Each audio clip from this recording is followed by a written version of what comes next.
Las declaraciones del presidente Porfirio Díaz Acristman generaron grandes expectativas de cambio, lo que le dio a la contienda electoral de 1910 más entusiasmo para la población mexicana y agitación entre los partidos políticos.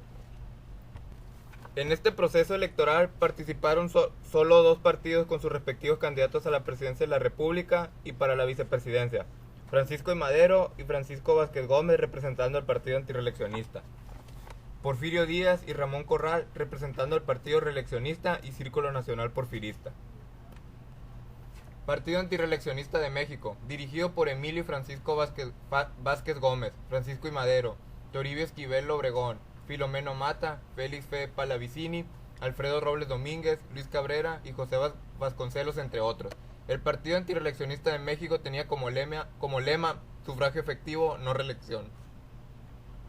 En 1908, Madero publicó su libro La sucesión presidencial en 1910, donde exhortaba a sus compatriotas a luchar por elecciones libres y por el principio de no reelección.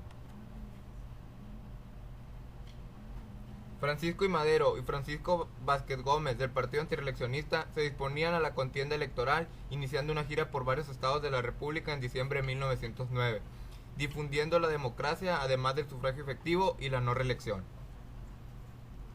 Díaz ordenó el arresto de Madero para nulificarlo como candidato. El 7 de junio de 1910, cuando tomaba el tren de Monterrey rumbo a Ciudad Victoria, fue apresado bajo la acusación de promover una revuelta armada y con sus más destacados partidarios fue enviado a la cárcel de San Luis Potosí. Las elecciones se celebraron el 26 de junio, en las que naturalmente Díaz resultó nuevamente reelecto. En la prisión, Madero comenzó a elaborar el programa conocido como el Plan de San Luis Potosí. Cuando obtuvo su libertad condicional, se fugó a Estados Unidos el 5 de octubre de ese año, donde elaboró el Plan de San Luis Potosí. El nuevo líder nacional declaró nulas las elecciones y fijó el día 20 de noviembre a las 6 de la tarde en adelante para iniciar la revolución. Al Plan de San Luis se adhirieron hombres como Pascual Orozco, Pancho Villa, Emiliano Zapata, etc. La insurrección se extendió poco a poco por todo el país. El presidente Díaz aprendió y persiguió a todos los antireeleccionistas o simpatizantes. El Plan de San Luis Potosí se difundió el 5 de octubre de 1910, consta de 11 artículos más un transitorio. En el mismo, Madero declaró nulas las elecciones y asumió provisionalmente la presidencia de la República. Convocó al pueblo a levantarse en armas el 20 de noviembre a las 6 de la tarde. Para obtener el apoyo de los campesinos, el Plan de San Luis planteó en el artículo 3 la restitución de las tierras de las que habían sido despojados los campesinos o la indemnización por las que hubiesen pasado a manos de terceras personas. El 17 de noviembre Madero cruzó el río Bravo hacia territorio mexicano acompañado de una partida de revolucionarios con los que tomaría la ciudad de Porfirio Díaz. Se refugiaron en el rancho El Indio en espera de refuerzos, los cuales no llegaron, por lo que desistieron de tomar la ciudad de Porfirio Díaz y volvieron a San Antonio, eludiendo a los guardias fronterizos estadounidenses que se le habían seguido los pasos. En mayo de 1911 cayó Ciudad Juárez en poder de los maderistas, cuando las tropas rebeldes de Pascual Orozco y Francisco Villa se dio el golpe decisivo al gobierno de Díaz. Se entró en negociaciones y firmaron los convenios de Ciudad Juárez el 21 de mayo de 1911, en los que se acordaron las condiciones para establecer la paz y el orden público mediante los siguientes puntos: renuncia de Porfirio Díaz y Ramón Corral como presidente y vicepresidente. Nombrar como presidente interino a Francisco León de la Barra, secretario de Relaciones Exteriores durante el gobierno de Porfirio Díaz. Convocar a nuevas elecciones. Renuncia de Madero al poder dado según el Plan de San Luis Potosí. El 25 de mayo anunció su renuncia a la presidencia del general Díaz, para luego dirigirse a Veracruz y exiliarse en París, donde moriría años más tarde.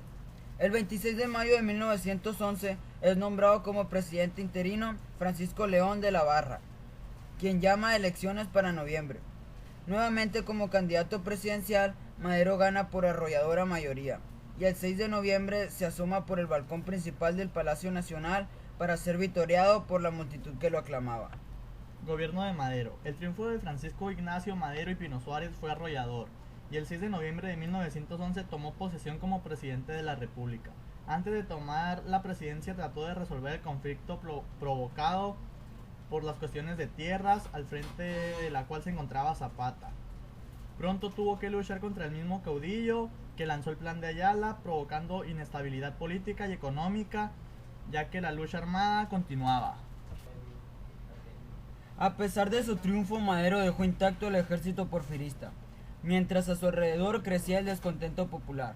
Los porfiristas reclamaban sus antiguos privilegios, los zapatistas exigían el reparto de tierras, Emiliano Zapata se negaba a deponer las armas hasta que se reivindicara al campesino para el proceso electoral. Se inició el movimiento obrero lanzando manifiestos que invitaban a continuar la lucha. Se empiezan a formar organizaciones de resistencia y se forma la Confederación Nacional de Trabajadores, la Unión Minera Mexicana en el norte. Madero fue un hombre con buenas intenciones para el país, gozó de la simpatía del pueblo. Sin embargo, no formuló un proyecto de gobierno que solucionara en forma real y efectiva las demandas sociales y económicas que reclamaba el pueblo, ni tampoco tuvo la experiencia política para gobernar a un pueblo en proceso de lucha. Continuó conservando durante su gobierno a los poderes legislativos judiciales de origen porfirista. Provenía de una clase económica alta muy beneficiada en un inicio por el régimen porfirista. Por lo tanto, el origen, educación, posición económica y social innegablemente influyeron en sus acciones gubernamentales. Por ello, el pueblo no vio que esta administración impartiera la justicia y protección. Todo lo contrario, dio lugar a que no se cumpliera con lo acordado en el artículo 3 del Plan de San Luis, por los arreglos y entendimientos con las clases continuas y conservadoras. Como algunos de los principales elementos que intervinieron en la lucha contra la dictadura no fueron compensados, apareció el descontento. Pascual Orozco se lanzó a la rebelión en 1912. La disolución que hizo del partido antirreeleccionista también le atrajo adversarios. Su propio gabinete estaba integrado por elementos no adictos a la revolución, pues los fines conciliatorios de Madero propiciaban en la combinación que al final produjo resultados adversos.